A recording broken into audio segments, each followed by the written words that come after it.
queda do cabelo, que é do pai. O pai já é boa, e também estamos uma boa questão de DHT, e o testosterona, que ataca os reios do cabelo e cair. Também tem outras causas, como traumatismos na mulher, é muito importante, as doenças autoimunes e os fatores hormonais, que podem ter influência. Tem influência dela. Bom, temos aqui as soluções para a queda do cabelo. Temos os dois medicamentos que nos seriam no civil. O que seriam compromissos, no civil é uma solução que se aplica no couro cabeludo. Depois temos o tratamento laser do couro cabeludo, é laser fraccionado, junto com plasma rico com plaquetas.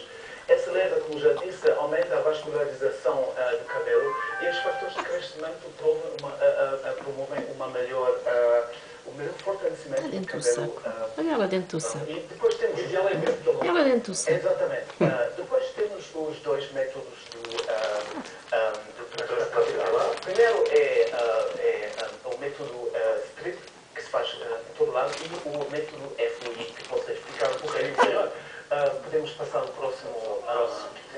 Temos aqui o método strip. Esse método strip, como vemos bem, aí tiramos uma tira de pele junto com o peito de cabelo. Exatamente. É meiuca. Que são divididos Kira. fora do couro cabeludo, submicroscópio para esta técnica, e depois são colocados numa solução com plasma rico com plaquetas. Isso é melhor para a sobrevivência.